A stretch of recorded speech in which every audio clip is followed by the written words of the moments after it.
다시 로마서 강의 말씀으로 돌아왔습니다. 우리는 지금까지 로마서 1장에서 8장까지 말씀을 나누면서 복음이 무엇이며 어떻게 우리 가운데 주어졌는지, 복음을 받아들일 때 우리 가운데 어떤 일이 일어나는지에 대해서 굉장히 자세하게 나누어 왔습니다. 1장부터 8장까지가 복음 그 자체에 대한 충분한 설명이었다면, 이제 9장부터 11장까지는 말씀으로 9장부터 11장까지 말씀은 구원의 온전한 실행, 복음의 효과적인 적용에 대해서 우리 가운데 말씀해 주고 있습니다. 여러분, 지금까지 살펴본 말씀을 통해서 우리가 잘 이해할 수 있었잖아요. 누구든지 복음을 믿음으로 받으면 의롭게 되고 하나님의 자녀가 되어서 모든 죄와 형벌에서 구원받는다는 것을 앞에 충분히 설명해 줬죠. 그런데 이 복음이 모든 믿는 자들에게, 받아들이는 자에게 온전하게 실행되지 않고 효과적으로 적용되지 않는다면 복음을 신뢰할 수가 없지 않습니까? 그래서 바울은 모든 사람을 구원하기 위한 하나님의 복음이 모든 사람들에게, 믿음으로 받아들이는 모든 사람들에게 온전하게 실행되고 또 효과적으로 적용된다는 것을 지금 9장부터 11장까지 설명하고 있는 것입니다. 특별히 이 설명은 바울이 복음을 선포할 때 그 선포를 쭉 들은 유대인들이 제일 심하게 복음을 거부했죠. 우리는 이미 구원받은 하나님의 백성인데 니 뭐라 하는데 지금? 유대인들의 반응이 이랬다고요. 그런데 그렇게 복음을 거부하는 유대인들을 예로 들어서 니네들에게도 이 복음은 굉장히 온전하고 신실하게 지금 실행되고 적용되어지고 있어 라고 설명해 주고 있습니다. 여러분, 바울의 복음에 대해서 이 설명을 쭉 들은 유대인들은 여전히 자기들은 선택받은 하나님의 백성이고 율법이 자기들에게 주어졌기 때문에 이미 우리는 하나님의 백성이야. 그런데 네가 지금 무슨 말 하고 있는 거야? 믿음으로 하나님의 자녀가 된다고? 라고 율법주의와 선민 사상에 사로잡혀서 바울의 복음을 계속 거부하고 있었다고요. 여러분, 그래서 바울이 선포한 이 복음이 네 말이 진짜 맞다면 유대인들 입장에서는 어떻게 받아들여졌을까요? 네 말이 진짜 맞다면 그러면 우리는 복음 가운데서 제껴졌다는 말인데, 우리는 지금 옛날 구약시대 때 우리 조상들이 받았던 그 하나님의 언약이 지금도 유효하고 그 언약 때문에 우리가 하나님의 자녀라고 믿고 있는데, 네 말대로라면 그 언약은 파기된 건데, 그 언약은 파기되고 믿음이라는 새로운 언약으로 하나님의 자녀가 된다는 말인데, 이렇게 이해되어졌기 때문에 유대인들은 끝까지 복음을 받아들이지 않고 있는 것이죠. 여러분, 그런데 만약에 유대인들이 생각하고 있는 것대로라면, 만약에 유대인들이 생각하고 있는 것처럼 구약에 있는 언약은 파기되어졌고 신약의 믿음이라는 새로운 언약으로 말미암아 하나님의 자녀가 되는 것이라면, 여러분, 하나님을 신뢰할 수 있습니까? 여러분, 구약의 언약이 파기되어지고 신약이 새롭게 믿음이라는 언약이 주어진 것이라면 우리조차도 하나님을 신뢰할 수 없게 됩니다. 왜 그렇습니까? 왜 하나님을 신뢰할 수 없게 되는 거죠? 하나님은 우리의 어떠함에 따라서 당신이 우리와 맺었던 언약을 뒤집을 수 있다, 여러분, 이렇게 결론이 나기 때문에 그래요. 이스라엘 백성들 하나님 선택하신 게 맞습니다. 그들에게 하나님께서 율법을 주신 게 맞아요. 그런데 선민사상과 율법주의에 사로잡혀 있는 그들이 하나님을 온전하게 제대로 믿지 않았어요. 여러분, 유대인들 입장에서는 자기들의 그런 잘못된 부분들 때문에 하나님께서 구약의 언약을 파기시키시고 믿음의 언약이라는 새로운 것들을 지금 얘기하시나? 바울의 복음을 들으면서 이런 생각을 가질 수 있게 되었다는 거예요. 그리고 만약에 그렇다면, 그러면 우리가 앞으로 믿음을 가지고 살아간다 하더라도 우리의 모습이 또 어떻게 바뀌느냐에 따라서 하나님의 언약은 또 뒤집어질 수 있겠구나. 여러분, 이렇게 생각이 모아질 수 있다는 거죠. 여러분, 지금 제가 얘기하는 게 무슨 얘기인지 이해가 되시죠? 여러분, 유대인들 입장에서는 이렇게 받아들여졌기 때문에 하나님은 신실하지 않은 분, 바울 네가 얘기하는 복음이 맞다면 하나님은 신실하지 않아, 이렇게 되는 거죠. 그리고 네가 얘기하는 건 처음부터 틀렸어. 그러니까 우리는 하나님은 신실하신 분이고 언제나 미쁘신 분이었기 때문에 우리는 네가 얘기하는 거 절대 받아들일 수 없어. 여러분, 이렇게 된다는 거예요.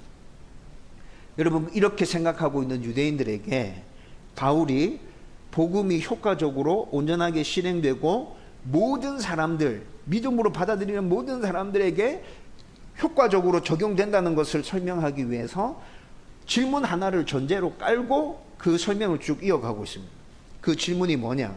그러면 과연 너희들은 하나님의 언약에서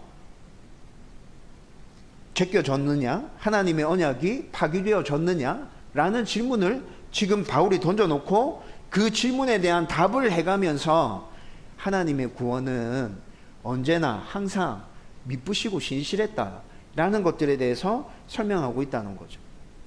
여러분, 9장부터 11장까지 그 설명이 길게 이어지고 있습니다. 그런데 이 말씀을 나누면서 저와 여러분들 가운데 구원이 나의 가운데서 온전하게 실행되어지고 있다는 확신이 생길 수 있었으면 좋겠어요. 하나님은 언제나 미쁘셨고 하나님은 언제나 신실하셨고 구약의 그 언약이 파괴되어진 것이 아니라 지금 이 시대에도 그 언약은 여전히 유효하게 적용되어지고 있어서 내가 이 자리에서 하나님의 자녀로 살아갈 수 있어 라는 확신이 저와 여러분들 가운데 굳건해지기를 주님의 이름으로 축원드립니다. 여러분, 먼저 바울은 자신도 똑같은 유대인으로서 유대인들이 구원받기를 간절히 원하고 있다고 오늘 우리가 읽은 본문 말씀에서 굉장히 길게 설명해 주고 있어요. 여러분, 1절에서 3절 말씀에 보면 바울이 유대인들이 먼저 구원받았으면 좋겠다는 말씀을 지금 쭉 하고 있는데 이걸 굉장히 강조해서 지금 표현해 주고 있어요. 1절에서 3절까지 말씀해 보면 나에게 큰 근심이 있다 이렇게 얘기합니다. 그 근심이 무엇과 관련된 거예요? 유대인들의 구원과 관련된 근심이에요. 그 다음에 뭐라 얘기하죠? 마음에 그치지 않는 고통이 있다. 마음에 그치지 않는 고통은 왜 생겨난 거예요? 유대인들이 복음을 거부하고 있기 때문에 바울 가운데 지금 이런 고통이 생겨나고 있는 거예요. 그리고 또 3절 말씀 쭉 읽어보면 내 자신이 저주를 받아 땡땡땡땡 끊어질지라도 이렇게 얘기합니다. 여러분, 지금 바울이 뭐 얘기하고 있는 거예요?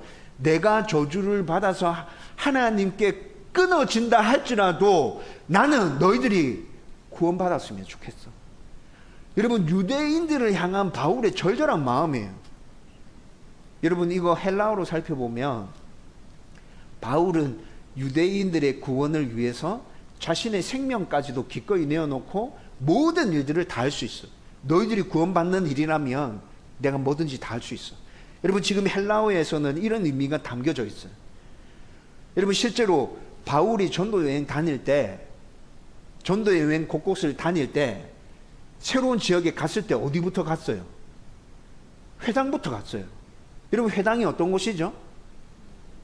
디아스포라 유대인들이 모이는 곳이 회당이었잖아요. 곳곳에 흩어져 있는 유대인들, 외국 생활을 하고 있는 유대인들이 모여서 하나님의 말씀을 나누고 하나님에 대한 신앙을 지켜가는 곳이 회당이었다고요. 그런데 바울이 새로운 지역에 갈 때마다 어디부터 들러요? 회당부터 가서 복음을 전했어요. 바울이 회당에 갔을 때 유대인들이 바울을 환영하면서 맞아줬습니까? 아니요. 바울을 죽이려고 했죠. 그렇죠? 바울을 죽이려고 함에도 불구하고 바울은 새로운 곳을 다닐 때마다 항상 어디부터 먼저 가요?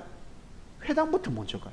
유대인들에게 복음을 계속 먼저 전해야 된다는 생각이 그의 이런 행동 안에 다 포함되어 있다는 거죠.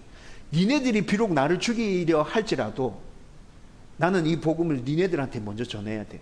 이방인들에게도 이 복음이 꼭 필요한 것이지만 나는 우선순위를 너희들한테 먼저 줄 거야. 여러분, 항상 그런 모습이 바울의 전도 여행 가운데서 나타났어요. 오늘 우리가 읽었던 말씀에서도 4절과 5절 말씀에 보면 바울이 이렇게 유대인들에게 먼저 복음을 전하려고 하는 이유를 8가지로 설명하고 있습니다. 여러분, 먼저 첫 번째를 보면 유대인들은 하나님께서 선택하신 민족으로 구약 성경 전체를 읽어보면 하나님의 자녀로 표현되어지고 있습니다. 유대인들은 하나님의 자녀로 구약 성경 전체에서 표현되어지고 있다고요. 출애굽기 4장 22절 말씀에서 하나님의 자녀라는 말이 제일 먼저 등장했어요. 출애굽기 4장 22절. 이스라엘 백성들을 향해서 하나님은 내 자녀라고 말합니다. 내 자녀. 그리고 난 다음에 출애굽기에서 등장한 이 하나님의 자녀라는 표현이 시편에서도 나타나고 이사야서에서도 나타나고 계속 나타나요. 여러분, 하나님의 자녀라고 칭한 민족은 누구밖에 없어요? 유대인밖에 없어요. 양자라고 오늘 말씀에서 표현하고 있는데 하나님의 자녀로 입양되어진 자. 여러분, 이거 다른 말로 바꾸면 무슨 말이에요? 하나님의 유산을 이어받을 자.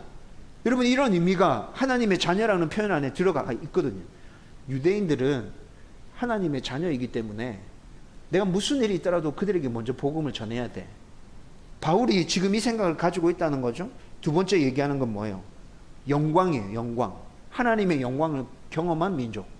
여러분, 하나님께서 당신의 영광을 구약 성경에서 보여주실 때 어떻게 역사해 주셨죠? 구름 기둥으로, 불 기둥으로, 때로는 강력한 빛으로, 때로는 우레와 같은 소리로 하나님의 영광을 이스라엘 백성들한테 계속 보여주셨어요. 하나님의 형상은 비록 볼 수 없었지만 하나님 형상 자체가 없으신 분이죠. 하나님의 형상을 이스라엘 백성들에게 보여주신 적 하나님 단 한 번도 없었죠. 그렇지만 하나님의 영광을 이스라엘 백성들에게 보여주셨을 때는 정말 많았다고요. 여러분, 그런데 하나님께서 당신의 영광을 이렇게 직접 보여주신 민족 누구밖에 없어요? 유대인밖에 없어요. 여러분, 유대인들은 구약시대 때 시시때때로 하나님의 영광을 눈으로 목격하면서 하나님 진짜 계시구나, 그 하나님이 우리의 아버지가 되시구나 라는 것들을 계속 확인했다니까요. 세 번째 바울이 얘기하는 것은 나는 너희의 하나님이 되고 너희는 내 백성이 될 것이다 라는 언약을 주신 민족은 유대인밖에 없었어요. 하나님께서 일방적으로 주신 언약이었죠. 여러분, 이런 언약을 받은 민족, 성경에 나타나는 또 세계사에 나타나는 그 역사들 다 뒤져봐도 유대인 민족 말고는 이렇게 하나님으로부터 직접 언약을 받은 민족 단 한 민족도 등장하지 않아요. 여러분, 그런데 이 민족은 제가 좀 전에도 표현했는데 하나님께서 일방적으로 맺으신 언약이었어요. 너의 어떠함에 상관없이 내가 그냥 너한테 이렇게 해줄 거야. 하나님께서 직접 찾아와 주셔서 언약 맺어주신 민족은 유대 민족밖에 없다고요. 그리고 이 언약이 시대에 따라서 갱신되어져 갔어요. 여러분, 성경의 창세기에 보면 노아 언약이라고 등장합니다. 하나님께서 노아에게 주신 언약이었죠. 여러분, 하나님의 일방적인 언약, 노아 언약이 제일 처음 시작이었어요. 그리고 난 다음에 아브라함에게 또 하나님께서 찾아오셔서 일방적으로 언약을 맺으시죠. 우리는 이걸 아브라함 언약이라 합니다. 이스라엘 백성들이 출애굽하고 난 다음에 시내산에 모였을 때 시내산에서 하나님께서 언약을 주시는데 지금 이야기하고 있는 이 언약의 구체적인 언약이 시내산 언약이었습니다. 나는 너희의 하나님이 되고 너희는 내 백성이 될 거야. 내가 무조건 너희들을 지키고 인도할 거야. 하나님께서 이렇게 언약 맺어주셨죠. 그 다음에 다윗 시대 가면 다윗 언약이라고 하나님께서 또 다윗과 일방적인 언약을 맺으셔요. 여러분, 이런 모든 것들은 하나님 편에서 우리의 어떠함에 상관없이, 믿음의 조상들의 어떠함에 상관없이 그냥 무조건 이렇게 해주겠다라고 약속하신 것이죠. 그리고 이런 약속을 받은 민족은 유대인밖에 없어요. 네 번째로 바울이 얘기하는 건 유대 민족은 하나님으로부터 율법을 받은 민족이야. 율법을 다른 말로 바꾸면 하나님의 말씀. 여러분, 하나님의 말씀을 받은 민족, 유대 민족 말고 또 있습니까? 없습니다. 하나님께서 유대인들에게 직접 하나님의 말씀을 전해주셨죠. 여러분, 하나님의 말씀이 유대인들에게 전해졌다는 말은 무슨 말이에요? 하나님을 제일 정확하게 알 수 있는 민족은 유대 민족밖에 없어요. 하나님이 주신 말씀을 읽고 연구하고 묵상하면서 하나님이 어떤 분이신지 그들은 제대로 알아갈 수 있었어요. 하나님이 원하시는 바는 무엇인지 유대 민족만 제대로 알아갈 수 있었어요. 하나님의 말씀을 연구하면서 하나님이 이런 걸 원하고 계시구나. 이것이 하나님의 뜻이구나. 우리는 이렇게 살아야 되구나. 여러분, 그렇게 하나님의 말씀을 받아서 하나님을 알고 하나님의 뜻을 깨달으면서 온전히 순종하면서 그분이 내리시는 복과 은혜를 받을 수 있는 민족은 유대 민족밖에 없었다고요. 다섯 번째 바울이 얘기하는 건 하나님을 예배할 수 있는 민족, 너희들밖에 없었잖아. 여러분, 하나님께 예배할 수 있는 민족은 유대민족밖에 없었어요. 올바른 예배의 방법을 유대인들에게만 가르쳐 주셨잖아요. 그렇죠? 제사라는 방법을 통해서 하나님께 나아갈 수 있는 방법을 유대인들에게만 가르쳐 주셨어요. 여러분, 그렇게 제사의 방법을 통해서 하나님께 나아가서 유대인들은, 이스라엘 백성들은 하나님과 아주 친밀한 교제를 나누었죠. 죄가 있었지만 제사를 드리고 예배를 드림으로 말미암아 하나님께서 그 죄를 의롭다고 인정해 주시고 그들을 다시 받아주셔서 교제를 나누어 주셨잖아요. 이렇게 했던 민족은 유대민족밖에 없었다고요. 다섯 번째, 바울이 얘기하는 건 메시아를 보내주시겠다 약속한 민족도 너희들밖에 없어. 물론 메시아는 온 세계에 있는 인류를 구원하기 위한 구원자로 이 땅에 오시는 거죠. 그런데 그 메시아를 보내주시겠다고 직접적으로 예고해 주신 민족은 유대민족밖에 없어요. 모든 인류를 구원하기 위한 메시아가 올 건데 너희들한테만 얘기해 줄게. 꼭 온다. 기다려라. 여러분, 이 언약을 유대인들에게만 얘기해 주셨다고요. 일곱 번째, 믿음의 조상들은 다 어느 민족이었죠? 유대민족이었어요. 구약 성경에 나타나는 믿음의 조상들은 다 유대민족이었어요. 마지막으로 여덟 번째, 메시아를 보내주시겠다 약속하셨는데 그 메시아가 유대인의 혈통으로 이 땅에 오셨잖아요. 여러분, 바울이 지금 이런 거 얘기하고 있어요. 이런 거 얘기하면서 구약시대 말씀들을 쭉 다 찾아보면 우리는, 유대민족인 우리는 하나님으로부터 이런 은혜와 이런 혜택을 누리면서 살아왔잖아. 니네들 생각하고 있는 건 맞아. 그래서 나도 너희들한테 먼저 복음이 전해져야 된다고 확신하고 있어. 니네들한테 먼저 복음을 전해야 돼. 이거. 여러분, 바울이 지금 이런 마음으로 유대인들에게 복음을 선포했는데 유대인들이 어떻게 반응한다고요? 거부한다고요. 받아들이지 않는다고요. 선민 사상에 사로잡혀져 있다고요. 율법주의에 빠져 있다고요. 그래서 아무리 은혜로, 믿음으로 우리 가운데 주어지는 복음에 대해서, 그 무한한 하나님의 사랑에 대해서 계속 얘기해 주는데 유대인들이 가지고 있는 생각은 율법을 지켜야 돼. 하나님과 맺었던 그 언약에 있어서 우리가 합당한 반응을 보여야 하나님 우리를 구원해 주셔 라고 계속 생각하고 있다는 거죠. 여러분, 그런데 1장에서 8장까지 말씀으로 계속 살펴봤잖아요. 여러분, 우리에게 그럴 능력이 있습니까? 온전하게 율법을 지켜낼 수 있나요? 없잖아요. 그래서 하나님께서 오직 믿음으로 받을 수 있는 구원에 대해서, 복음에 대해서 우리 가운데 허락해 주신 건데 유대인들은 아직까지 이 생각 가운데서 사로잡혀서 헤어나오질 못하고 있는 거예요. 바울이 설명한 복음을 쭉 다 듣고 난 다음에 그래서 유대인들은 이렇게 생각하고 있습니다. 네 말이 맞다면 우리는 그러면 구원에서 밀려났는데 하나님의 언약에서 우리는 완전 제껴진 건데 네 말대로라면 지금 하나님이 우리를 버리고 이방인들을 구원하시겠다는 거잖아. 여러분, 유대인들이 지금 바울의 복음을 이렇게 받아들이고 있다는 거죠. 그래서 바울이 그렇게 생각하고 있는 유대인들에게 지금까지 복음을 설명하면서 그가 사용했던 방법대로 선제적으로 질문을 던져놓고 설명합니다. 진짜 니네들이 복음에 밀려난 것이 맞을까? 하나님의 언약이 진짜 파기된 게 맞을까? 지금 유대인들에게 바울이 이 질문을 던지고 있는 거예요. 그리고 이에 대한 답으로 6절에서 13절까지 이어지면서 쭉 설명해 가고 있는데 결론부터 말하자면 절대 그렇지 않다. 절대로 그렇지 않아. 이게 바울의 답이에요. 여러분, 바울의 답을 자세히 살펴보면 이스라엘 민족이라고 해서, 혈통적으로 이스라엘 민족이라고 해서 그들이 모두 다 하나님의 언약을 받은 게 아니라고 지금 바울이 설명하고 있어요.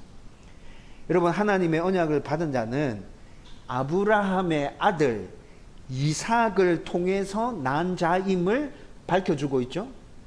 여러분, 아브라함의 첫째 아들이 누굽니까? 아브라함의 첫째 아들 누구죠? 이삭입니까? 이스마엘이죠. 하갈을 통해서 낳은 아들 이스마엘이 아브라함의 첫째 아들이죠. 그런데 하나님의 언약은 이스마엘에게 주어진 게 아니고 이삭에게 주어졌어요. 여러분 8절 말씀에 보면 아주 분명하게 이에 대해서 선포하고 있습니다. 8절 말씀 앞에 나타나지 않을 건데 성경 8절 말씀 보고 다 같이 읽어봅시다. 다 같이 읽겠습니다. 시작. 곧 육신의 자녀가 하나님의 자녀가 아니요 오직 약속의 자녀가 시로 여기심을 받느니라. 아멘. 아브라함에게서 난 자라고 다 하나님의 언약을 받은 자가 아니라 아브라함에게서 난 자 중에도 하나님이 특별하게 언약을 맺은 자, 곧 이삭이 하나님의 언약 안에 있는 백성이다. 지금 이 얘기하고 있는 거죠. 그러면서 9절과 10절 말씀에 보면 하나님이 아브라함과 어떻게 언약을 맺었는지에 대해서 구체적으로 설명해 주고 있습니다. 여러분, 하나님이 창세기 12장에서부터 15장 쭉 이렇게 넘어가는 그 아브라함 스토리에서 아브라함과 어떻게 언약을 맺었죠? 너에게서 태어나는 자녀들 모두 다 내가 복 줄 거다, 이렇게 언약을 맺으셨나요?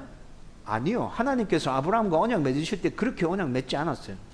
하나님 분명히 말씀하셨습니다. 너와 사라 사이에서 한 아들이 태어날 거다. 내가 그 아들과 언약 맺어서 내가 지금 너한테 얘기하는 이 언약 그 아들에게도 유효하게 적용되어져서 그 아들이 하늘의 별과 같이 많은 후손을 가지게 될 것이고 그 후손들이 엄청난 땅을 소유하게 될 것이고 그 후손이 이 세상의 모든 열방 가운데 축복의 통로가 될 거야. 여러분, 하나님께서 아브라함과 맺으셨던 언약은 이것이라고요. 11절 말씀 또 보면 하나님께서 아브라함에게 찾아오셔서 이 언약을 맺으실 때 이삭이 태어나 있었습니까? 아니요. 11절 말씀 잘 읽어보세요. 하나님이 아브라함을 찾아오셔서 이 언약을 맺으실 때 이삭은 태어나 있지 않았습니다. 그리고 하나님께서 창세기에서 아브라함과 이런 언약을 맺으실 때 앞으로 너한테 이런 아들을 줄 것인데 이 아들이 나에게 순종하면 이렇게 해줄 거야 라고 언약을 맺으셨나요? 아니요. 그렇지 않습니다. 순종과 불순종 상관없이 그냥 일방적으로 하나님께서 언약을 맺으십니다. 다시 정리하면 너와 사라 사이에서 아들 하나 태어날 거야. 여러분, 사라가 낳은 아들 몇 명입니까?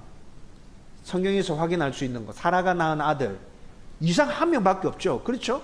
하나님이 분명히 얘기하셨습니다. 너와 사라 사이에서 태어나는 아들, 그 아들 이름 이삭이라 해라. 그 이삭과 내가 너와 맺는 이 언약 동일하게 맺어서 그의 후손들을 통해서 내가 축복할 거야. 여러분, 이것이 하나님께서 아브라함과 맺으셨던 언약이고 이 언약은 일방적인 언약이었죠. 아브라함의 어떠함에 따라서 이 언약이 뒤집어지는 게 아니었어요. 이삭의 어떠함에 따라서 이 언약이 뒤집어지는 언약이 아니었어요. 그냥 하나님께서 일방적으로 맺어주셨어요. 그리고 난 다음에 12절에 가보면 또 구체적으로 8절에 나타난 말씀이 정확하게 무엇을 의미하는 건지 12절에 또 이어서 설명해 줍니다. 여러분, 아브라함 가운데서 진짜 이삭이 태어났습니다. 이삭 가운데 아브라함과 하나님 맺었던 언약이 유효하게 이어졌죠. 이삭이 장성해서 결혼했습니다. 리브가랑 결혼하게 되죠. 결혼했는데 쌍둥이가 태어났네요. 여러분, 에서와 야곱 쌍둥이가 태어나죠. 그런데 하나님께서 리브가에게 말씀하십니다. 네 태중에 쌍둥이가 있는데 큰 놈이 작은 놈을 섬길 거야. 여러분, 이게 무엇을 얘기하는 거예요? 이삭의 자녀로 태어나는 쌍둥이 두 놈 다 내가 축복하는 것이 아니라 그 두 놈 중에 작은 놈을 내가 선택했어. 그 작은 놈이 나의 언약의 백성이야. 여러분, 지금 하나님께서 이거 얘기하시는 거죠. 에서도 이삭의 아들입니다. 야곱도 이삭의 아들입니다.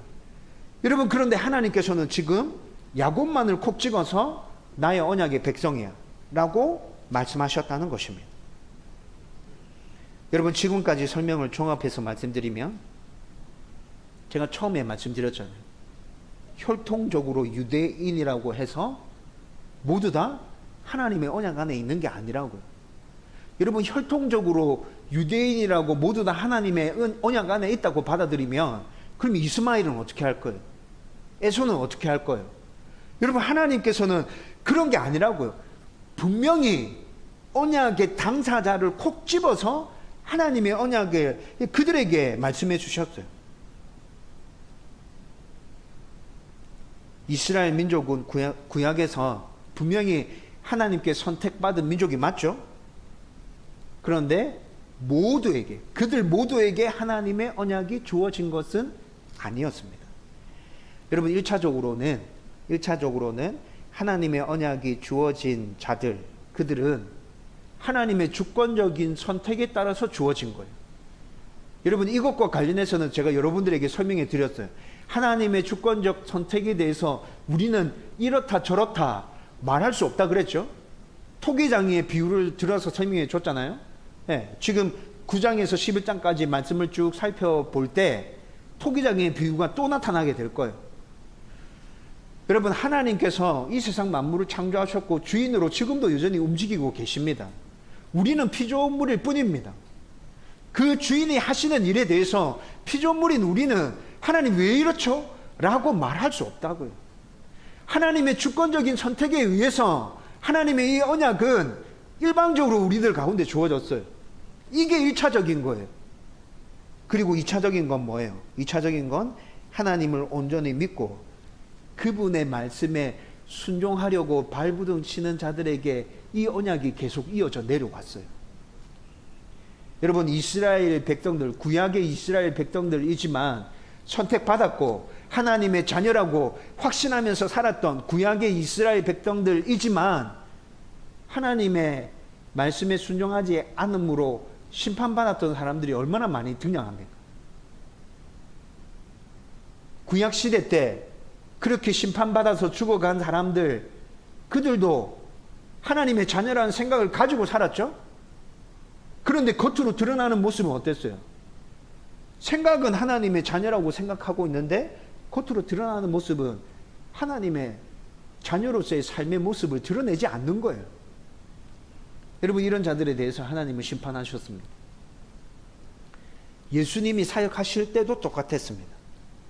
하나님을 믿지 않고 그냥 율법주의에 빠져서 자기 이익만을 추구하는 종교인들이 굉장히 많았다고요. 여러분, 이런 모든 사람들을 혈통적으로 유대인들 아닙니까? 혈통적으로 봤을 때 이런 모든 사람들이 다 유대인들인 거죠. 여러분, 그런데 이 유대인들이 하나님의 언약의 백성이라고 말할 수 있나요? 말 못하죠. 하나님의 언약 백성이라고 말할 수 없죠. 여러분, 상황이 이렇게 흘러가고 있음에도 불구하고 유대인들은 지금 어떻게 생각하고 있다고요? 여전히 나는 선민이고 나는 하나님으로부터 율법을 받았고 할례를 받았고 그래서 나는 하나님의 자녀야. 여러분, 그냥 혈통적인 명분에 의해서만 여러분 이 확신을 가지고 살아가고 있다는 거예요. 근데 실제로 드러나는 삶의 모습에는 어떤 모습이 나타나요? 하나님의 자녀로서 언약 백성으로서의 모습이 드러나는 게 아니라 욕심과 교만으로 가득 차서 자기의 이익만을 추구하는 모습이 삶 속에서는 끊임없이 계속해서 나타나고 있다는 것입니다. 여러분, 이런 자들을 향해서 바울이 니네들처럼 믿으면 안 돼. 그냥 하나님 우리 가운데 불쌍히 여겨주셔서 믿음으로 받을 수 있는 복음을 주셨거든. 그러니까 믿음으로 복음을 받아들여야 구원받을 수 있어. 바울이 지금 이 얘기를 해줬는데 그 얘기조차도 받아들이지 않고 있다는 것입니다. 그러면서 바울이 설명한 설명들을 다 듣고 난 다음에 네 말이 맞다면 구약에서 우리 가운데 주셨던 하나님의 언약은 파괴된 게 맞네, 이렇게 생각하고 있다는 거죠. 여러분, 다시 분명하게 여러분들 가운데 선포하는데 이스라엘 민족이라고 해서 다 하나님의 언약의 백성이 아닙니다. 예수님의 공생의 기간에 복음과 하나님 나라를 선포하셨음에도 불구하고 많은 유대인들이 예수님의 그 가르침을 받아들이지 않았습니다. 여러분, 그렇지만 소수의 유대인들은 예수님의 가르침을 받아들이고 예수님을 따랐던 무리들도 있었죠. 예수님의 제자들이 그랬고,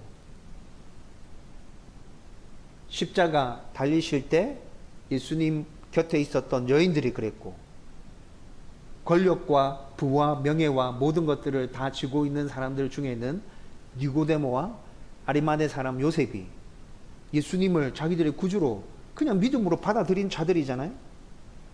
여러분, 오순절 성령 강림이 있고 난 다음에 예루살렘에서 제자들이 복음을 선포하기 시작했습니다. 그런데 그 복음이 선포되어질 때 수많은 사람들이 그 복음을 듣고 믿음으로 반응해서 하나님께 나왔죠. 여러분, 이런 사람들이 하나님의 언약 백성인 거예요. 그냥 혈통적으로 유대인이라고 하나님의 언약 백성이 아니라 하나님의 주권적인 그 선택 가운데서, 그 선택을 받은 이들 중에서 이렇게 하나님의 말씀에 믿음으로 반응하고 순종하기 위해서 애쓰고 노력하는 이들이 하나님의 백성 안에 하나님의 언약의 백성이라는 것이죠. 여러분, 그리고 더 나아가서 예수님께서 복음을 가르치시면서 계속해서 말씀해 주셨습니다. 이제부터는 구약시대 유대인들에게만 제한되어졌던 그 복음이 지금부터는 유대인들만이 아니라 온 세상 열방으로 흘러가게 될 거예요. 여러분, 예수님께서 계속 이에 대해서 말씀해 주셨죠. 제자들도 이방인들에게 계속 나아가서 복음을 전파했죠. 여러분, 하나님으로부터 언약을 받고 그 언약이 하나님으로부터 주어진 나를 구원시키는 언약이라는 걸 믿고 확신하면서 믿음으로 반응하는 이 세상에서 살아가는 모든 자들, 그들이 곧 참 이스라엘이다 라고 성경에서 지금 말하고 있다는 거죠. 혈통적인 유대인이 하나님 언약 백성이 아니라 하나님의 주권적인 선택 가운데서 믿음으로 반응하는 그들 모두가 참 이스라엘 백성이야. 나는 그들을 내 자녀라고 얘기하는 거야. 그들이 내 언약 백성이라고 얘기하는 거야. 여러분, 지금 성경에서 하나님의 언약에 대해서 자녀라고 얘기하는 그것들이 이런 의미에서 지금 말씀하고 있는 것이라고. 여러분, 여기서 우리가 확실하게 붙들고 생각해야 될 핵심이 뭐냐면 하나님의 구원 언약은 믿음으로 반응하는 모든 시대, 모든 사람들에게 언제나 미쁘시고 신실했다는 것입니다. 구약시대 때 그래, 우리 가운데 언약이 주어졌지. 그 언약 가운데서 하나님께서는 계속 구원 역사를 이루신 건 맞아.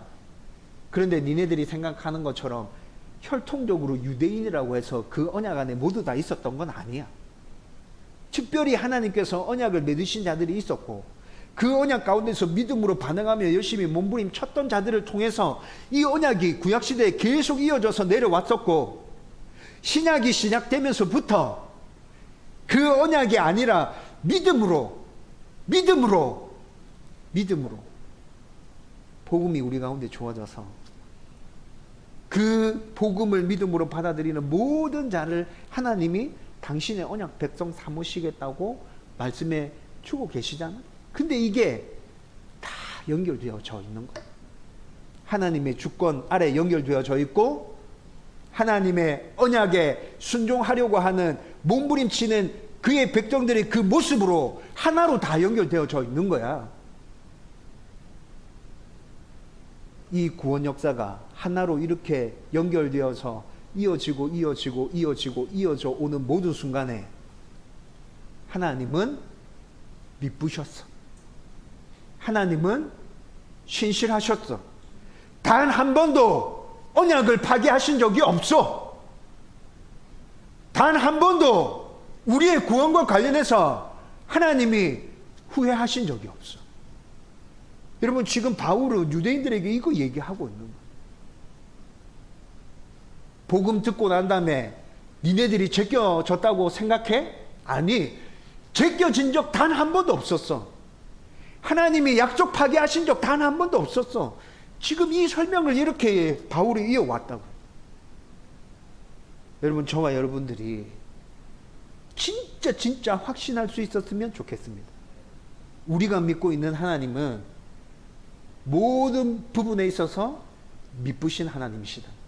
신실하신 하나님이시다. 그분의 구원 언약은 단 한순간도 파기된 적이 없고 하나님께서 이루지 못할 언약을 우리에게 맺으신 적이 단 한 번도 없고 하나님은 지금도 여전히 미쁘시고 신실하셔서 우리 가운데서 그 구원을 실행하고 계시고 우리 가운데 좋으신 아버지로 역사하고 계신다. 저와 여러분들 가운데 이 믿음의 확신이 굳건하게 세워질 수 있기를 주님의 이름으로 축원드립니다. 말씀을 정리하려고 합니다. 여러분, 바울은 앞에 설교 시작할 때 말씀드렸죠. 바울은 진짜 간절한 마음으로 자기 동족인 유대인들이 먼저 복음을 받아들이면 좋겠다라는 소원함이 진짜 있습니다. 그걸 위해서라면 내가 뭐든지 다 할 수 있어.